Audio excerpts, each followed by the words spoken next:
শিৰোনামৰ সৈতে ষ্টুডিঅ'ত বৈভৱন্ত আৰম্ভণিতে জনা বিচাৰিছে এই মুহূৰ্তৰ সৈতে খবৰ ব্ৰেকিং নিউজ ৰাজ্যত পুনৰ 8জন মহামাৰী কৰোণাত আক্ৰান্ত কুকৰাঝাৰ 3জনৰ দেহত কৰোণা সংক্ৰমণ ধুবুৰী আৰু শিৱসাগৰ 2জনকৈ লোক আক্ৰান্ত কৰোণাত আক্ৰান্ত হৈছে ডিব্ৰুগড়ৰ এজন লোক 199লৈ বৃদ্ধি হৈছে অসমত কৰোণা আক্ৰান্তৰ সংখ্যা পুনৰবাৰ জনা বিচাৰিছো পুনৰ 8জন লোক মহামাৰী কৰোণাত আক্ৰান্ত হৈছে কুকৰাঝাৰ 3জনৰ দেহত কৰোণা সংক্ৰমণ ধুবুৰী আৰু শিৱসাগৰত 2জনকৈ লোক আক্ৰান্ত হৈছে কৰোণাত আক্ৰান্ত হৈছে ডিব্ৰুগড়ৰ এজন লোক আৰু মুঠ 199 জনলৈ বৃদ্ধি হৈছে অসমত কৰোণা আক্ৰান্তৰ সংখ্যা 199লৈ বৃদ্ধি হৈছে আৰু নতুনকৈ 8জন লোকৰ দেহত মহামাৰী কৰোণাৰ অৱস্থিতি 8জনৰ ভিতৰত কুকৰাঝাৰৰ 3জন ধুবুৰী আৰু শিৱসাগৰৰ 2জন ডিব্ৰুগড়ৰ এজন লোক আক্ৰান্ত হৈছে মুঠ 8জন আৰু ইয়াকে লৈ 199লৈ বৃদ্ধি হৈছে অসমত কৰোণা আক্ৰান্তৰ সংখ্যা আৰু দেখা পোৱা গৈছে সোম মঙ্গল বুধ আৰু আজি বৃহস্পতি এই 3টা দিনত 3-4টা দিনত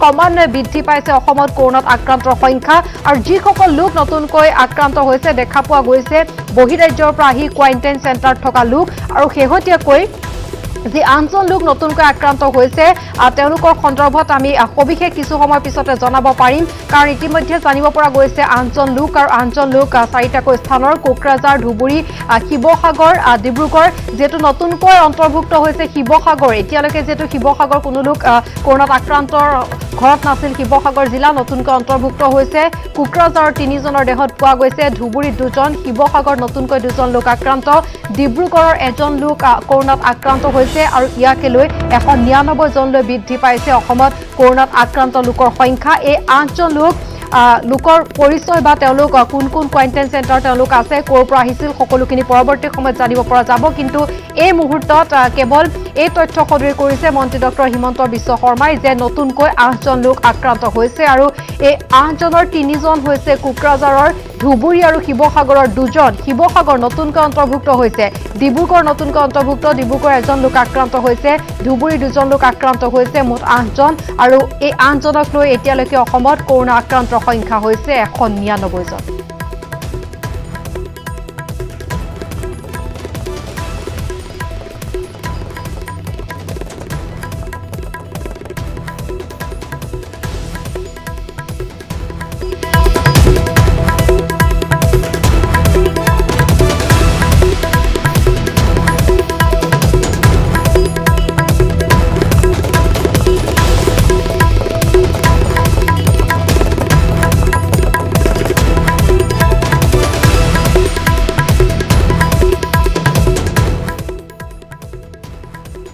আইমুটা অনেক শেহতীয়া খবৰ নুনমাটিৰ গোপালনগৰ কণ্টেইনমেণ্ট জোন ঘোষণা জিলা প্ৰশাসনে ঘোষণা কৰিছে কণ্টেইনমেণ্ট জোন নেমকেট আক্ৰান্ত ৰোগীগৰাকী ঘৰ যেহেতু নুনমাটিৰ গোপালনগৰত যাৰ বাবে আজি কৰোণাত আক্ৰান্ত হোৱাটো নিশ্চিত হৈছিল স্বাস্থ্যকৰ্মী গৰাকী আৰু তাৰ পাছতে আমি জনাইছো গুৱাহাটী মহানগৰী নুনমাটিৰ গোপালনগৰক কণ্টেইনমেণ্ট জোন হিচাপে ঘোষণা কৰা হৈছে জিলা প্ৰশাসনে ঘোষণা কৰিছে কণ্টেইনমেণ্ট জোন নেমকেটত আক্ৰান্ত ৰোগীজনৰ ঘৰ নুনমাটিৰ গোপালনগৰত আজি কৰোণাত আক্ৰান্ত হোৱাটো নিশ্চিত হৈছিল স্বাস্থ্যকৰ্মীগৰাকীৰ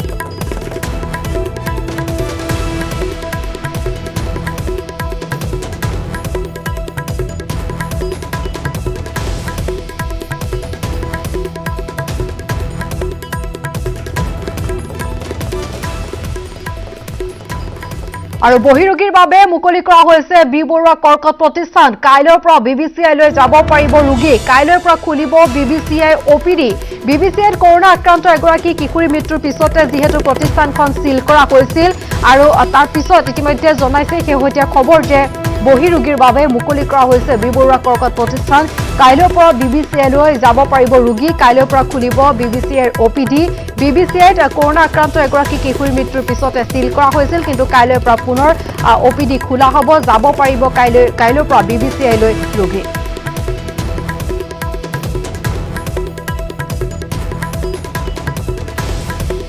আৰু আমি জনাই আছো কেইবাটাও শেহতীয়া খবৰ এই মুহূৰ্তত নিউজ 18 অসম নৰ্থ ইষ্টৰ দৰ্শকক আন শেহতীয়া খবৰ জনাইছো কাইলৈৰ পৰা বিবিচিআই অপিডি খোলা হ'ব ৰোগীসকল কাইলৈৰ পৰা যাব পাৰিব বিবিচিআই লৈ আমি জনাইছো যে যেহেতু এগৰাকী কিশোৰ মৃত্যু ঘটিছিল কৰোণাত আক্ৰান্ত হৈ তাৰ পাছতে এই প্ৰতিষ্ঠানখন সিল কৰা হৈছিল আৰু কাইলৈৰ পৰা খোলা হ'ব বিবিচিআই অপিডি আৰু ৰোগীসকল কাইলৈৰ পৰা যাব পাৰিব এই খবৰ ইতিমধ্যে জানিব পৰা গৈছে শেহতীয়া খবৰ কাইলৈৰ পৰা খোলা হ'ব বহিৰোগীৰ বাবে মুকলি হ'ব বি বৰুৱা কৰ্কট প্ৰতিষ্ঠান কাইলৈৰ পৰা যাব পাৰিব ৰোগী আৰু কাইলৈৰ পৰা খুলিব বিবিচিৰ অপিডি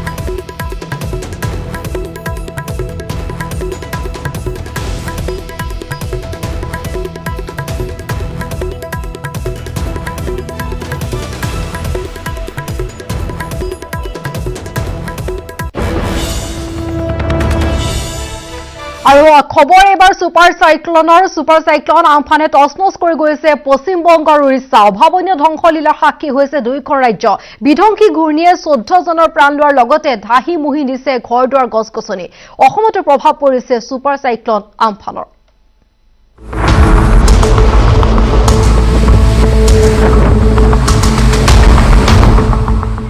সুপাৰ সাইক্লন আমফানে কাঢ়িলে 14 জনৰ প্ৰাণ তছনছ পশ্চিমবংগ উৰিষ্যাৰ বিস্তীৰ্ণ অঞ্চল অভাৱনীয় ধ্বংসলীলাৰ সাক্ষী দুই ৰাজ্য অসমতো স্থান বিশেষে প্ৰবল ধুমুহাৰ সম্ভাৱনা গুৱাহাটীত হাই এলাৰ্ট জাৰি প্ৰশাসনৰ বুধবাৰে ঘণ্টাত 185 কিলোমিটাৰ বেগত অহা মহাঘূৰ্ণী আমফানে খুন্দা মাৰিলে উৰিষ্যা আৰু পশ্চিমবংগৰ সমুদ্ৰ উপকূলত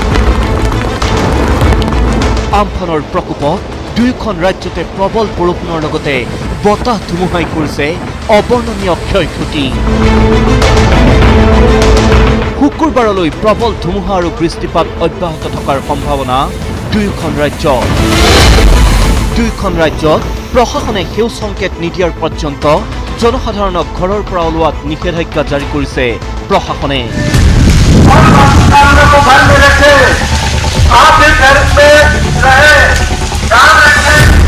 পশ্চিমবংগত আমফানৰ বাবে মৃত্যু 12 জনৰ উৰিষ্যাত মৃত্যু 2 জনৰ উৰিষ্যাত এগৰাকী উদ্ধাৰকাৰী লোকৰ মৃত্যুৰ বিপৰীতে গছ লাইটৰ খুঁটা বাগৰি আৰু বতাহত প্ৰচণ্ড জোৰে উৰি অহা সামগ্ৰীৰ খুঁটাত নিহত হৈছে অধিকাংশ লোকৰ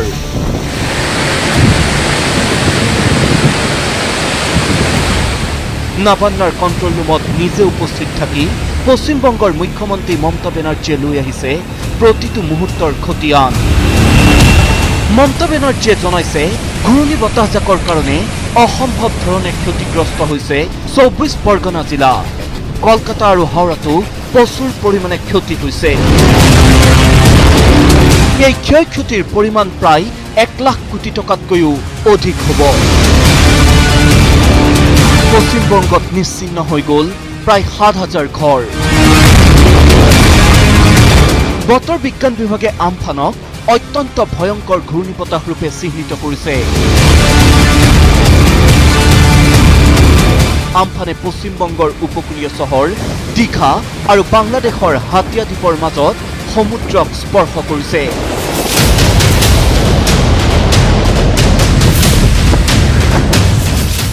অসমতো ধুবুৰীৰ দক্ষিণ দিশে ঘণ্টাত 150 কিলোমিটাৰ বেগত ঘূৰ্ণী অহাৰ সম্ভাৱনা নামনি অসমত ঘণ্টাত 30ৰ পৰা 40 কিলোমিটাৰ বেগত বলিব বতাহ অৱশ্যে বুধবাৰে নিশাৰে পৰা ৰাজ্যত বৃষ্টিপাত আৰম্ভ হৈছে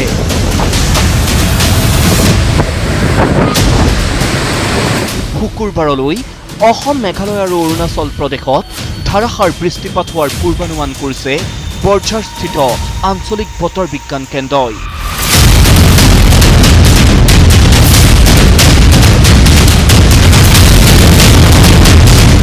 Bureau Report, News 18, Ahom Northeast.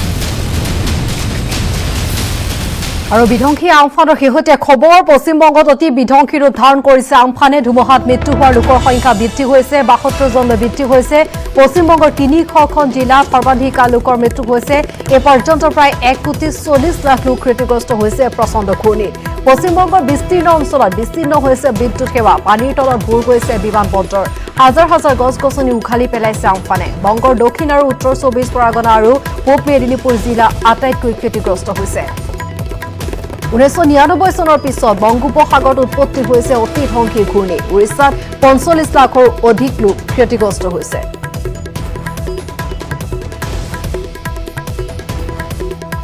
আৰু পশ্চিমবংগ উৰিষ্যাত বুধবাৰে ঘূৰ্ণীবতাহ আমফানৰ প্ৰচণ্ড ধ্বংসলীলাৰ চৰ্চা সকলোৱে মুখে মুখে দুপৰীয়া 2 বজাৰ পৰা ঘণ্টাত প্ৰায় 160 কিলোমিটাৰ বেগৰ ধুমুহাই সমুদ্ৰৰ উপকূলত খুন্দা মাৰে পশ্চিমবংগত 72 জন লোক উৰিষ্যাত কমেও 2 জনৰ মৃত্যুৰ খবৰ আহিছে ক্ষয়ক্ষতিৰ পৰিমাণ অবৰ্ণনীয় বতৰ বিজ্ঞান বিভাগে ইয়াক অত্যন্ত গম্ভীৰ ঘূৰ্ণীবতাহ ৰূপে চিহ্নিত কৰিছে আমফানে পশ্চিমবংগৰ উপকূলীয় চহৰ দীঘা আৰু বাংলাদেশৰ হাতিয়া দ্বীপৰ মাজত সমুদ্ৰক স্পৰ্শ কৰিছে এই ধুমুহাৰ কাৰণে দুইখন ৰাজ্যতে প্ৰবল বৰষুণৰ লগতে বতাহ ধুমুহা দেখিবলৈ পোৱা গৈছে সুপাৰ সাইক্লন আমফানৰ কাৰণে কলকাতাত এতিয়া প্ৰবল বৃষ্টিপাত মুখলধাৰ বৰষুণ আৰু কাইলৈ যেটো অব্যাহত থকাৰ পূৰ্বানুমান কৰিছে বতৰ বিজ্ঞান কেন্দ্ৰই ৰাজ্যখনৰ ঠায়ে ঠায়ে ধুমুহা বৰষুণে বিস্তৰ ক্ষতি সাধন কৰাৰ লগতে আহিছে কেইবাটাও প্ৰাণহানিৰ খবৰ নবান্নৰ কণ্ট্ৰল ৰুমত নিজে উপস্থিত থাকি পশ্চিমবংগৰ মুখ্যমন্ত্ৰী মমতা বেনাৰ্জীয়ে প্ৰতি মুহূৰ্তৰ খতিয়ান লৈছে তেওঁ জনাইছে যে ঘূৰ্ণীবতাহৰ কাৰণে অসম্ভৱ ধৰণে ক্ষতিগ্ৰস্ত হৈছে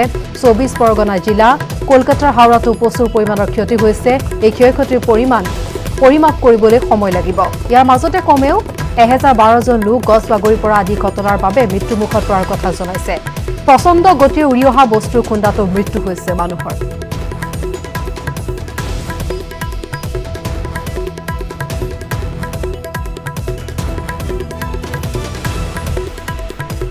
উভতি ৰাজ্যৰ খবৰলৈ ক্ৰমাৎ দ্ৰুতগতিত বৃদ্ধি হৈছে অসমত কৰোনাত আক্ৰান্তৰ সংখ্যা বৰ্তমানলৈ 191 জনলৈ বৃদ্ধি হৈছে অসমত কৰোনা আক্ৰান্তৰ সংখ্যা বিগত 15 ঘণ্টাত অসমত চিনাক্ত হৈছে 32 জন কৰোনা ৰোগী বিশেষকৈ বহিৰাজ্যৰ পৰা অহা লোক সৰ্বাধিক আক্ৰান্ত হৈছে কৰোনাত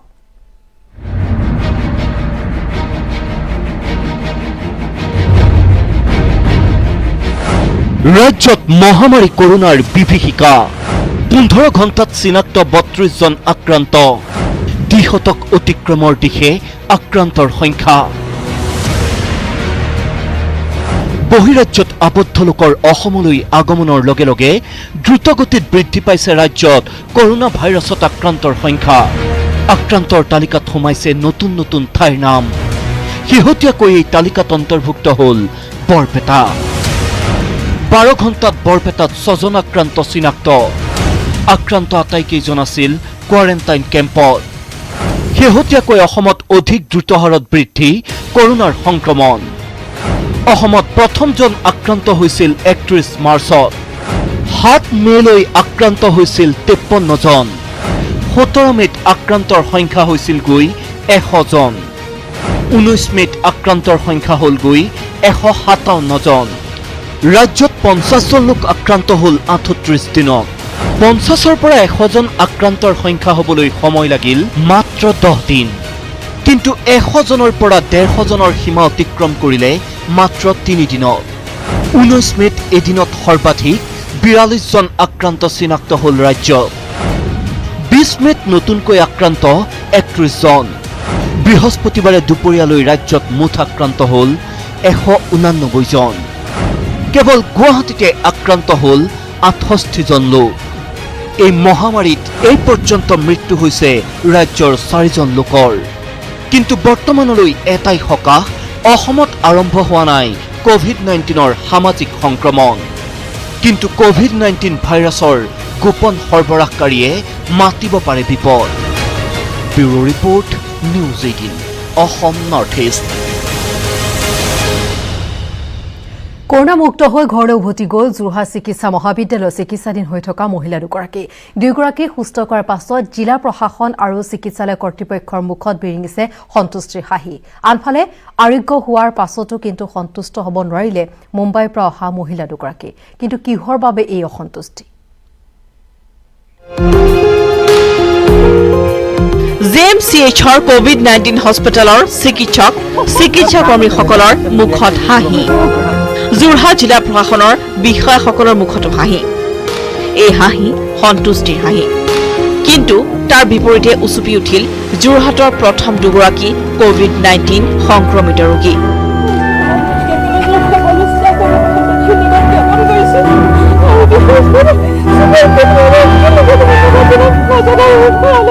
কৰোনা ভাইৰাছ মুক্ত হোৱাৰ পিছত চিকিৎসক তথা যোৰহাট জিলা প্ৰশাসনৰ বিষয়াসকললৈ কৃতজ্ঞতা জনাই এনেদৰে আৱেগিক হৈ পৰিল যোৰহাটৰ উজনি চৰাইমৰীয়াৰ মামু বৰা আৰু চাৰিঙিয়াৰ পৰিস্মিতা দত্ত নামৰ মহিলা দুগৰাকী মুম্বাইৰ পৰা অহাৰ পিছত যোৱা 9 মে'ত তেওঁলোক ভাইৰাছৰ দ্বাৰা সংক্ৰমিত হোৱাত JMCHত ভৰ্তি কৰা হৈছিল।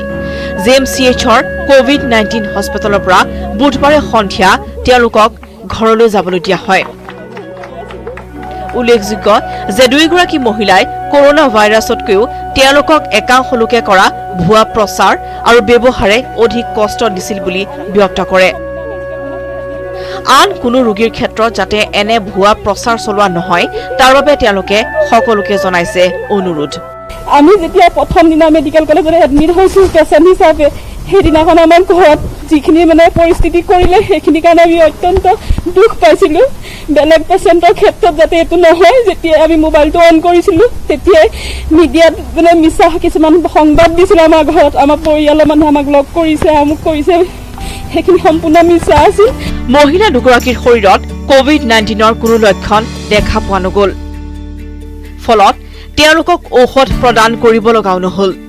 তেওঁলোকৰ লগত অহা শিশুটিৰ শৰীৰতো নোলাল ভাইৰাছৰ উপস্থিতি।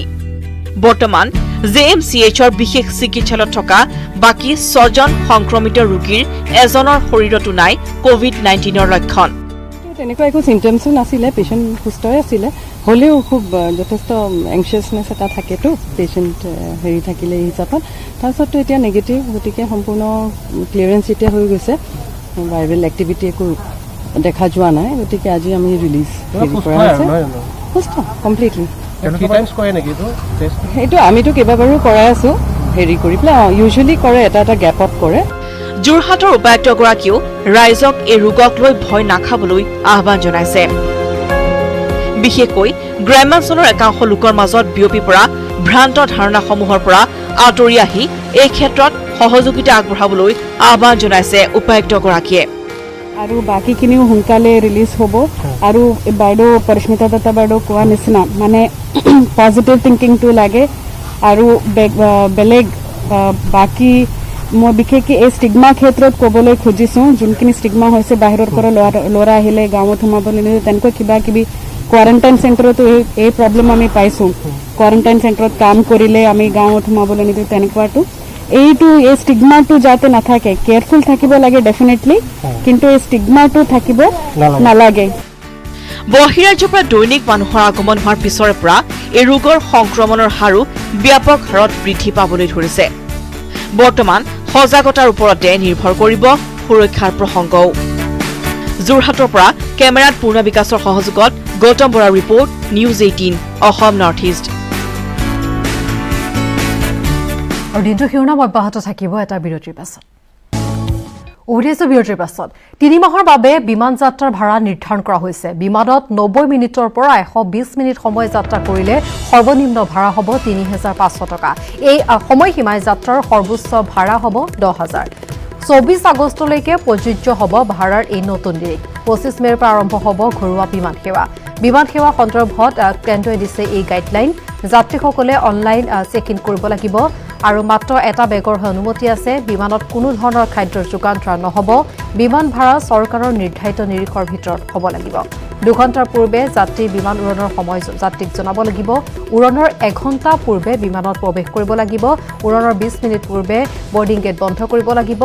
কেন্দ্ৰীয় অসামৰিক বিমান পৰিবহণ বিভাগে দিছে এইসমূহ নিৰ্দেশাৱলী।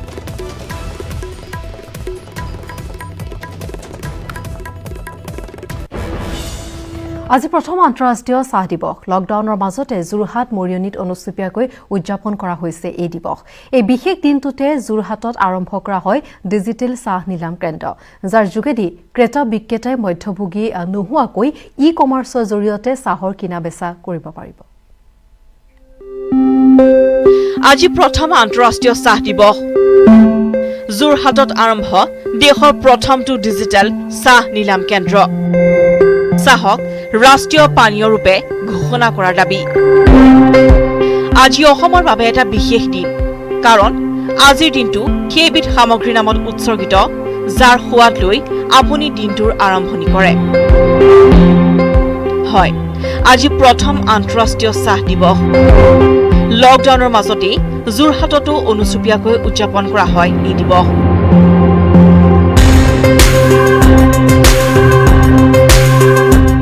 নৰ্থ ইষ্টাৰ্ণ টি এছ'চিয়েশ্যনৰ উদ্যোগত যোৰহাটৰ উপায়ুক্ত কাৰ্যালয় চৌহদত পালন কৰা হয় প্ৰথম আন্তঃৰাষ্ট্ৰীয় চাহ দিৱস। এণ্টি অক্সিডেণ্টৰ পৰা অৱসাদ দূৰ কৰালৈকে এবিধ পানীয় ৰূপে অধিকাংশ লোকৰে পচন্দ চাহক ৰাষ্ট্ৰীয় পানীয় ৰূপে ঘোষণা কৰিবলৈ চৰকাৰক দাবী জনাইছে নেতাই। আজি আমাৰ অসমৰ কাৰণে অতি গৌৰৱৰ কথা। আমাৰ 195 বছৰ গৰকা এই চাহ উদ্যোগটোত প্ৰথমবাৰৰ বাবে ইণ্টাৰনেশ্যনেল টি ডে অৰ্থাৎ আন্তৰ্জাতিক চাহ দিৱস হিচাপে ইউনাইটেড নেশ্যনে ঘোষণা কৰিলে।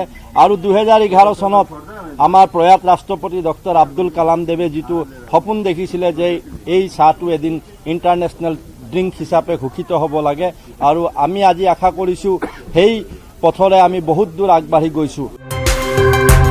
অসম আন্তঃৰাষ্ট্ৰীয় চাহ দিৱসৰ দিনটোতেই যোৰহাটত আৰম্ভ কৰা হয় দেশৰ প্ৰথমটো ডিজিটেল চাহ নিলাম কেন্দ্ৰ। এই ডিজিটেল টি অকশ্যন চেণ্টাৰৰ জৰিয়তে ক্ৰেতা বিক্ৰেতাই মধ্যভোগী নোহোৱাকৈ ই-কমাৰ্চৰ জৰিয়তে চাহৰ কিনা বেচা কৰিব পাৰে। যোৰহাটত আজি প্ৰথমবাৰৰ বাবে চাহ নিলাম কেন্দ্ৰ এম জাংচন কোম্পানীৰ আজি লঞ্চিং আছে, আৰু সেই লঞ্চিং হৈছে। আমি আশা কৰোঁ আমাৰ চাহ উদ্যোগে এতিয়া এক নতুন গতি লাভ কৰিব। প্ৰথম আন্তঃৰাষ্ট্ৰীয় চাহ দিৱস উপলক্ষে চাহ শ্ৰমিকক শুভেচ্ছা জনাইছে উদ্যোগ মন্ত্ৰী চন্দ্ৰমোহন পাটোৱাৰীয়ে। অসমৰ চাহ শ্ৰমিকসকলে নানা কষ্ট কৰি আজি 200 বছৰীয়া এই চাহ উদ্যোগটো তেওঁলোকে আজি যিটো পৰ্যায়ত লৈ গৈছে, আৰু যাৰ ফলত আজি অসমৰ চাহৰ জনপ্ৰিয়তা গোটেই বিশ্বত বাঢ়িছে। গতিকে আজিৰ এই দিনটোত মই অসমৰ চাহ শ্ৰমিক বন্ধু বান্ধৱীসকললৈ আৰু চাহ উদ্যোগৰ সকলোৰে লগত সকলোকে মই শুভেচ্ছা জনাইছোঁ। প্ৰথম আন্তঃৰাষ্ট্ৰীয় চাহ দিৱস উপলক্ষে মৰিয়নীত ৰাইজৰ মাজত বিনামূলীয়াকৈ 50,000 টকা মূল্যৰ জৈৱিক চাহ বিতৰণ কৰিলে বিশিষ্ট জৈৱিক চাহ খেতিয়ক ঐশ্বপ্ৰসাদ গগৈয়ে। মৰিয়নীৰ চেলেংঘাট নামচেচুত পুঞ্জীয় অৰ্গেনিক নামেৰে নিজ গৃহতে জৈৱিক চাহ উৎপাদন কৰি আহিছে সৰ্বভাৰতীয় ক্ষুদ্ৰ চাহ খেতিয়ক মহাসংঘ চমুকৈ চিষ্টাৰ সম্পাদক তথা সদৌ অসম ক্ষুদ্ৰ চাহ খেতিয়ক সন্থাৰ সহকাৰী সম্পাদক ঐশ্বপ্ৰসাদ গগৈয়ে। আন্তঃৰাষ্ট্ৰীয় চাহ দিৱস উপলক্ষে সৰ্বভাৰতীয় ক্ষুদ্ৰ চাহ খেতিয়ক সংঘৰ মহাসংঘ তথা সদৌ অসম ক্ষুদ্ৰ চাহ খেতিয়ক সন্থাৰ কেন্দ্ৰীয় সমিতিৰ তৰফৰ পৰা আমি সকলো চাহৰ লগত জড়িত ব্যক্তি, ক্ষুদ্ৰ চাহ খেতিয়ক আৰু অনুষ্ঠান প্ৰতিষ্ঠানলৈ বিশ্ব চাহ দিৱসৰ শুভেচ্ছা জ্ঞাপন কৰিছোঁ। মই আজি ঘৰতে পুঞ্জয় অৰ্গেনিক মোৰ প্ৰতিষ্ঠানৰ তৰফৰ পৰা জনসাধাৰণৰ কাৰণে যিহেতু চাহ এটা ইমিউনিটি বুষ্টাৰ হিচাপে ইতিমধ্যে টুকলাই ঘোষণা কৰিছে, এইটো প্ৰতিষ্ঠা লাভ কৰিছে। গতিকে চাহ মই ৰাইজৰ মাজত বিতৰণ কৰিছোঁ বিনামূলীয়াকৈ।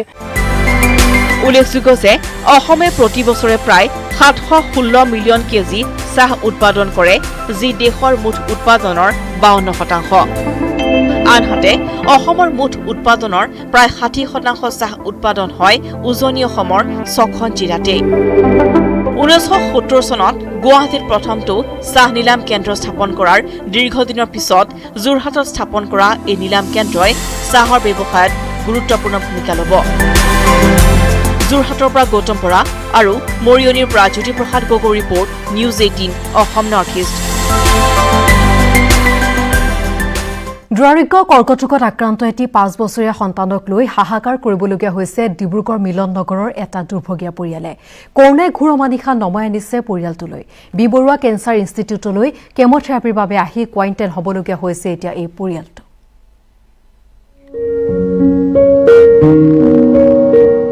কেঞ্চাৰ আক্ৰান্ত 5 বছৰীয়া সন্তানক লৈ এটা পৰিয়ালৰ হাহাকাৰ। খোৱা বোৱা খাদ্য সামগ্ৰী আমি যিবোৰ যোগান ধৰিব লাগে এটা কেঞ্চাৰ ৰোগীক, আমি সেইবোৰ দিব পৰা নাই। পুত্ৰৰ চিকিৎসাত সৰ্বশ্ৰান্ত হোৱা পৰিয়ালটোৰ বাবে আন এক অভিশাপ হৈ দেখা দিছে কৰোনা মহামাৰীয়ে। ডিব্ৰুগড় মিলন নগৰত ঘৰ দুৰ্ভগীয়া পৰিয়ালটোৰ। 2018 চনতে 5 বছৰীয়া পুত্ৰৰ শৰীৰত ধৰা পৰিছিল কেঞ্চাৰৰ অৱস্থিতি। তেতিয়াৰে পৰা গুৱাহাটীৰ বি বৰুৱা কৰ্কট প্ৰতিষ্ঠানত চিকিৎসা চলিছে কণমানিটোৰ। প্ৰতিমাহে কেমোথেৰাপিৰ বাবে সন্তানক গুৱাহাটীলৈ লৈ আনে পিতৃ মাতৃয়ে। কিন্তু কৰোনাই পৰিয়ালটোলৈ নমাই আনিছে ঘোৰ অমানিশা। বিগত 2 মাহত কেমোথেৰাপিৰ পাছত 14 দিনকৈ দুবাৰ কোৱাৰেণ্টাইন হ'ব লগা হৈছে পৰিয়ালটো। কেৱল এটা নহয়, একেটা চৌহদতে থকা 5টা পৰিয়ালে মানি চলিব লগা হৈছে কোৱাৰেণ্টাইনৰ নীতি নিয়ম। 3 মাহ ধৰি মোৰ হাজবেণ্ডে একো উপাৰ্জনে কৰিব পৰা নাই, মানে লকডাউনৰ কাৰণে। আৰু যোৱাবাৰ আমি গৈ কিনে গুৱাহাটী পাই কিনে যোৱাবাৰ তাৰ আগৰবাৰো কোৱাৰেণ্টাইন 2 মাহ ধৰি কোৱাৰেণ্টাইনত থাকিব লগা হৈছে, 14 দিন। আমাৰ মানে বহুত অসুবিধাৰ সন্মুখীন হ'ব লগা হৈছে আমাৰ। আনফালে লকডাউনৰ সময়ত বহুগুণে কমি গৈছে পৰিয়ালটোৰ উপাৰ্জনৰ একমাত্ৰ সম্বল এই দোকানখনৰ বিক্ৰী। এতিয়া যৌথ পৰিয়ালটোৰ সন্মুখত দেখা দিছে আন এক বিপদে। 3 জুনত নিৰ্ধাৰিত হৈ আছে সন্তানৰ পৰৱৰ্তী কেমোথেৰাপিৰ দিন। তাকে লৈ ধৰ্ম সংকটত পৰিছে পৰিয়ালটো। দৰিদ্ৰতা আৰু কোৱাৰেণ্টাইনে জুৰুলা কৰা পৰিয়ালটোৱে এতিয়া ল'ব পৰা নাই সিদ্ধান্ত। 14 দিন ধৰি মানে খাব ল'বলৈকেও মানে অসুবিধা হৈছে। ল'ৰাটোতো চিকিৎসা চলি আছে, কিন্তু তাৰ মানে খোৱা বোৱা খাদ্য সামগ্ৰী আমি মানে যিবোৰ যোগান ধৰিব লাগে এটা কেঞ্চাৰ ৰোগীক, আমি সেইবোৰ মানে দিব পৰা নাই। আকৌ 3 জুন তাৰিখে তাৰ মানে কেমোথেৰাপি আছে। এতিয়া কেমোটো আমি কেনেকৈ ল'ম একো ক'ব পৰা নাই। ল'ৰাটোৰ চিকিৎসা যাতে বাধা নাহে সেইবাবে মানে ৰাইজে আৰু আমাৰ মুখ্যমন্ত্ৰী ডাঙৰীয়া আৰু আমাৰ চিকিৎসা মন্ত্ৰী ডাঙৰীয়া আৰু চৰকাৰ সকলোকে মানে আহ্বান জনাইছো। কেৱল এই পৰিয়ালটোৱেই নহয়, কৰোনাৰ আতংকৰ পৰিণতিত ঘোষিত লকডাউনত ত্ৰাহি মধুসূদন দেখিছে সহস্ৰাধিক পৰিয়ালে। কেমেৰা পাৰ্চন দিনেশৰ সৈতে ডিব্ৰুগড়ৰ পৰা Thomas Buragohain, News 18 Assam North east.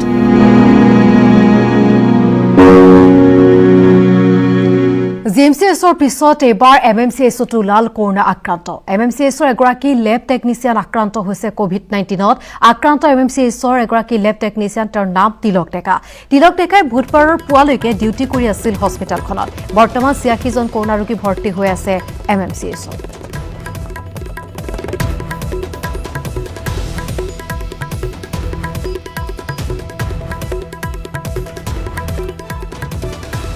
আৰু ইফালে গুৱাহাটীৰ নেমকেয়াৰ হস্পিটেলতো হাহাকাৰ। এগৰাকী ৰোগীৰ দেহত যিহেতু মহামাৰী কৰোনাৰ অৱস্থিতি ধৰা পৰিছে, তাৰ পাছতে স্তব্ধ হৈ পৰিছে হস্পিটেলখন। এই ঘটনাৰ পাছতে হস্পিটেলখনত লোৱা হৈছে ব্যাপক সতৰ্কতামূলক ব্যৱস্থা। হঠাৎ ৰুদ্ধ হৈ পৰিল নেমকেয়াৰ হস্পিটেল। কৰ্তৃপক্ষই বন্ধ কৰি দিলে প্ৰৱেশ আৰু প্ৰস্থানৰ বাট। 3য় মহলাত আবদ্ধ চিকিৎসক, নাৰ্ছ আৰু ৰোগী। কাৰণ কৰোনা ভাইৰাছ। বুধবাৰে নিশা হঠাৎ স্তব্ধ হৈ পৰিল গুৱাহাটীৰ আগশাৰীৰ ব্যক্তিগত চিকিৎসালয় নেমকেয়াৰ হস্পিটেল। চিকিৎসালয়খনত চিকিৎসাধীন হৈ থকা ৰাজু ৰয় নামৰ এজন ৰোগীৰ গাত COVID-19ৰ উপস্থিতি। ধৰা পৰাৰ পিছতেই নিশা সৃষ্টি হ'ল হাহাকাৰ অৱস্থাৰ। লগে লগে 3য় মহলাত আবদ্ধ হৈ পৰে ৰোগীৰ পৰা আৰম্ভ কৰি চিকিৎসক আৰু নাৰ্ছ। 17 মে'ত এপেণ্ডিক্স অপাৰেশ্যনৰ বাবে হস্পিটেলখনৰ পুৰণি বিল্ডিঙৰ 322 নম্বৰ ৰুমত ভৰ্তি হৈছিল গুৱাহাটীৰ তৰুণ নগৰৰ যুৱকজন। চিকিৎসক বিশ্বজিৎ দেউৰীয়ে চিকিৎসা প্ৰদান কৰা ৰাজুৱে প্ৰথম অৱস্থাত জ্বৰৰ সমস্যাত ভোগা বাবে স্বাব সংগ্ৰহ কৰি প্ৰেৰণ কৰা হৈছিল GMCHলৈ। বুধবাৰে নিশা কৰোনা পজিটিভৰ উপস্থিতি পোৱাৰ পিছতেই চিকিৎসাধীন সকলো ৰোগী তথা তেওঁলোকৰ আত্মীয়, চিকিৎসক, নাৰ্ছ সকলোকে এতিয়া আবদ্ধ কৰি ৰাখি থোৱা হৈছে হস্পিটেলখনতেই। বৃহস্পতিবাৰে পুৱাই কোভিড আক্ৰান্ত ৰাজু ৰায়ক নেমকেয়াৰ হস্পিটেলৰ পৰা লৈ গৈ ভৰ্তি কৰোৱা হয় মহেন্দ্ৰ মোহন চৌধুৰী চিকিৎসালয়ত। তাৰ পিছতেই বন্ধ কৰি দিয়া হয় নেমকেয়াৰ হস্পিটেলৰ পুৰণি অট্টালিকাৰ মূল প্ৰৱেশদ্বাৰ। নতুনকৈ অহা ৰোগীসকলক চিকিৎসাৰ বাবে প্ৰেৰণ কৰা হৈছে নেমকেয়াৰ হস্পিটেলৰ নতুন অট্টালিকালৈ। সকল ৰোগী বা স্বাস্থ্যকৰ্মী বা আন নাৰ্ছসকল তেওঁলোক জড়িত হৈ আছে, তেওঁলোক কিন্তু বৰ্তমানো ভিতৰতে আছে। তেওঁলোকক বাহিৰত আহিবলৈ দিয়া হোৱা নাই আৰু নতুন কোনো লোকক ভিতৰত প্ৰৱেশ কৰিবলৈ দিয়া হোৱা নাই। এইফালে কাকো সোমাব দিয়া নাই। এতিয়া কি কৰা হৈছে? চেনিটাইজেশ্যন কৰা হৈছে। কিন্তু প্ৰশ্ন হয়, কোনো ধৰণৰ ট্ৰেভেল হিষ্ট্ৰী নথকাকৈ কেনেকৈ ৰাজুৰ দেহলৈ আহিল কোভিড-19 ইয়া গুৱাহাটী মহানগৰীত গণসংক্ৰমণৰ আগজাননী নেকি? কেমেৰা পাৰ্চন বিপ্লৱ পলৰ সৈতে কুঞ্চন কলিতাৰ report News 18 Assam North east. ছদিন চৰাতি ঠেলাত উঠি 400 কিলোমিটাৰ অতিক্ৰম কৰি বিহাৰৰ পৰা অসম পালে এটা পৰিয়াল। লকডাউনৰ ফলত কৰ্মহীন হৈ পৰা ছাইদুল আলীৰ পৰিয়ালে উপায়হীন হৈ ঠেলাৰে ঘৰ গৃহৰাজ্য পালে। ধনৰ অভাৱত পত্নীৰ অলংকাৰ বিক্ৰী কৰি ঠেলাখন কুটাই লৈ ছজনীয়া পৰিয়ালটোৱে আৰম্ভ কৰিলে এক অনিশ্চিত যাত্ৰা।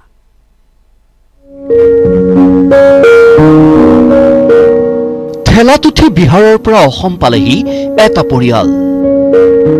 ছদিনত অতিক্ৰম কৰিলে 400 কিলোমিটাৰ পথ। তাৰ পাছতো ঘৰত ভৰি দিব পৰা নাই পৰিয়ালটোৱে। পৰিয়ালটোৰ মুৰব্বী এইজন ছাইদুল আলী। লকডাউনৰ এসপ্তাহ পূৰ্বে ভাত মোকলাবলৈ পত্নী 2 পুত্ৰ আৰু 2গৰাকী কন্যাক বুকুত বান্ধি বিহাৰৰ পূৰ্ণিয়ালৈ গৈছিল ছাইদুল। পূৰ্ণিয়াৰ এটা ইটা ভাটাত 5 দিন কাম কৰাৰ পাছতে লকডাউনৰ ঘোষণা কৰিলে প্ৰধানমন্ত্ৰীয়ে। 5 দিন নিষ্কৰ্মা হৈ থকাৰ পাছত দৈনিক 450 টকাৰ ঠাইত 400 টকাকৈ হাজিৰা দি বিদায় দিলে ইটা ভাটাৰ মালিকে। তেতিয়া ছাইদুলৰ হাতত মাথো 2000 টকা। গেলামালৰ দোকানত 1200 টকাৰ বাকী সোধাই দিয়াৰ পাছত 800 টকালৈ এখন ঠেলাৰ সন্ধান কৰিলে ছাইদুলে। ঠেলাৰ দাম 3000 টকা। উপায় নাপাই পত্নীৰ অলংকাৰ বেছি ঠেলাখন গোটাই লৈ ছজনীয়া পৰিয়ালটোৱে আৰম্ভ কৰিলে অনিশ্চিত যাত্ৰা।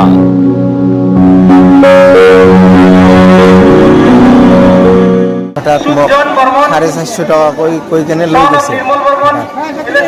মোক তাতে যাই কেনে 400 টকা হিচাপ দিছে। মই আৰু 200 টকা 2000 টকা পালোঁ হিচাপ কৰি কেনে দিলে। খাব নিদিয়া কি কৰিম? মই বোলে হাল্লা বেছি কৰোঁ, খাব নিদিলে তো হাল্লা কৰিমে। সেইকাৰণত মই ছুটি দিলে, কাকো দিয়া নাই, মোক অকলে দিলে।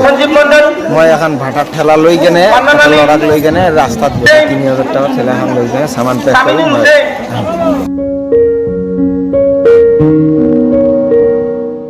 পেটৰ ভোক, কৰোণাৰ আতংকৰ লগতে ভূতৰ ওপৰত দানৱ পৰা দি আদবাটতে পৰিয়ালটোক আগচি ধৰিলে ঘূৰ্ণীবতাহ আমফানে। ছদিন চৰাতি একেৰাহে প্ৰতিটো বাধা অতিক্ৰম কৰি অসম পালেহি পৰিয়ালটো। কিন্তু তাৰ পাছতো ধুবুৰীৰ আগমনেৰ ঘৰখনত ভৰি দিব পৰা নাই পৰিয়ালটোৱে। কাৰণ প্ৰশাসনে ছাগলীয়াত কোৱাৰেণ্টাইনৰ ব্যৱস্থা কৰিছে 4টা কণমানি সন্তান আৰু পত্নীৰ লগতে ছাইদুল আলী। গোলকগঞ্জৰ পৰা গোবিন্দ অধিকাৰী, নিউজ 18 অসম নৰ্থ ইষ্ট। আৰু দিনটোৰ শিৰোনামত পুনৰ সময় হৈছে খন্তেক বিৰতিৰ।